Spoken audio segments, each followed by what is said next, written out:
Viewers, India and the European Union are expected also to announce the conclusion of lengthy negotiations for a free trade agreement. The deal will reduce tariffs on European cars and wine while expanding markets for Indian electronics, textiles and chemicals. An official announcement could follow an India-European Union summit from January 25 to 28, where Prime Minister Narendra Modi will meet European Council President Antonio Costa and European Commission President Ursula von der Leyen. The FTA is seen as a strategic move amid rising global trade tensions, particularly following US President Donald Trump's tariff hikes on Indian imports. The agreement could benefit Indian exports, including textiles and jewelry, and strengthen trade relations between India and the European Union, which reached $136.5 billion in 2025. Negotiations, however, remain on issues like India's reluctance to reduce tariffs on car imports. Additionally, the two sides are expected to sign security and defense agreements and a mobility pact for high-skilled workers and students. Despite some concerns over non-tariff barriers, including new European Union carbon levies, the FTA is expected to help offset losses from suspended tariff reduction on Indian goods, benefiting key sectors such as textiles, pharmaceuticals, and chemicals. I invite Dr. Bhattacharya to join us back in the discussion here. Dr. Bhattacharya, how much do you think is this mother of all deals, as was slated to be by the European leader, going to boost trade between India and European Union? You know, it's a mother of trade deals, not just because of the size, because it lead to a trade deal which will be roughly 25% of the global economy and also 25% of the global population. But it's also a mother of all trade deals because of the time it took. Yeah. It's taken over 20 years to put this deal together. Yeah. So for multiple reasons, it's mother of all deals in that sense. But you know, if you look at the deal, it's very, very timely. Where, as I said a little while ago, the world is splitting between the U.S. economies and the non-U.S. economy, and with EU and India getting together, it's a very hefty economy that we are talking about. We also need to have a sobering thought that combined EU and India is still smaller than the US economy, but that's as of 2026.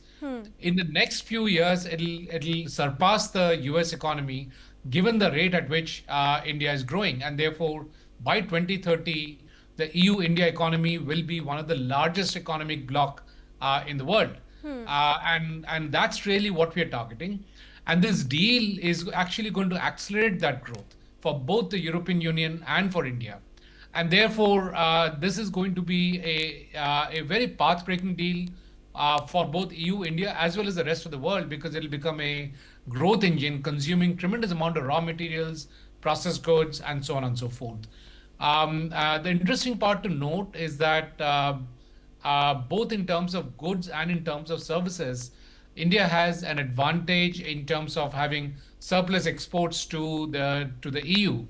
But through this particular agreement that's coming in, I believe that there will be a larger access of European goods into India. There will also be concerns around Chinese imports coming in through the European Union, especially cars that you had just mentioned a little while ago. The biggest concern around cars is, what about Chinese cars coming in? Also, if the European Union is given a deal on automobiles, Japan, which is a large player in the Indian automobile industry, would also like to have a similar deal. So there will be some domino effects. Another aspect of this deal, which I'm assuming will be there based on what happened with the ECTA deal, is that there will be an investment component to this entire deal, where EU will promise to invest a certain amount of investment into India. In fact, they've already invested about $140 billion by 2023.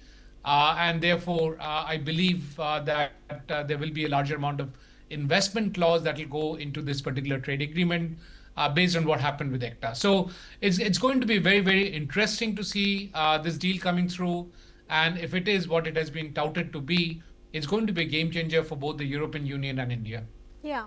And In the larger context, how do you peg the India-European Union relations going forward, especially at a time when US has alienated its European allies and India is inviting European Council President Antonio Costa and European Commission President Ursula von der Leyen to, as a chief guest for Republic Day?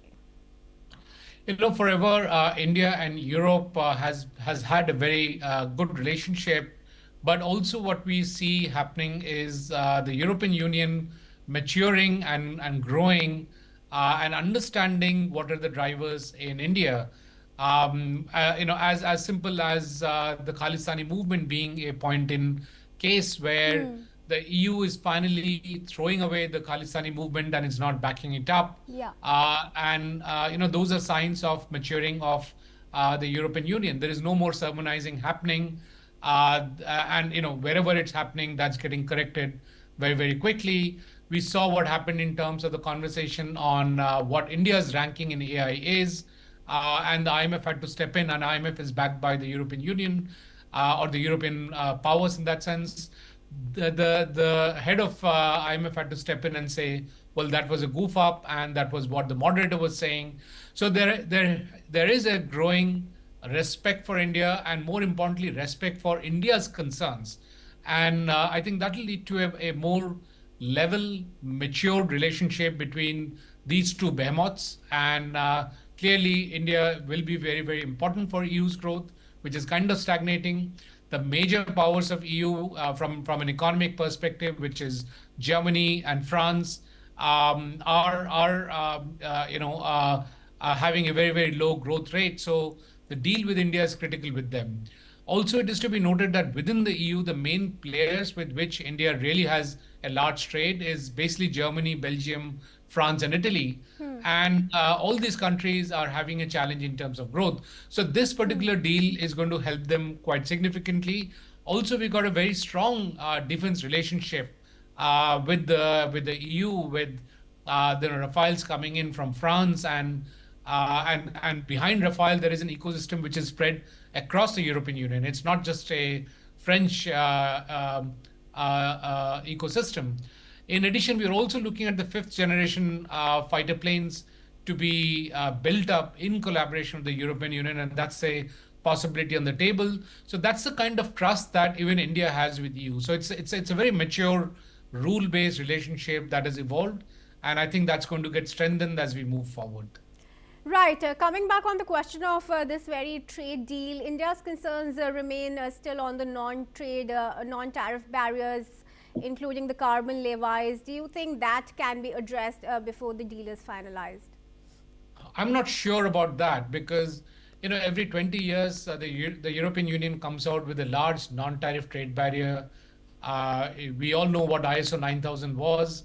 Once ISO 9000 was crossed and all the Asian companies got their ISO 9000 certification by paying to this Dutch company, in the 20 years later, TRIPS came in. Once we got over the TRIPS shock, then there are other roadblocks came in, and now there is CBAM, which is being floated as another non-tariff trade barrier. All of them are couched in very nice words that it's good for the climate, it's good for the people, it's good for humanity, but we know what really is the underscoring push for these particular steps being taken. So that's really going to be an irritant as we move forward. But again, the same game can be played by India also. So the two can tango in that sense. So I hope there is some sense and some exceptions carved out in this particular agreement where non-trade issues are not brought in. For example, human rights and climate-related carbon trade issues and so on and so forth. Those are not brought into this trade agreement. It stays as a purely trade agreement.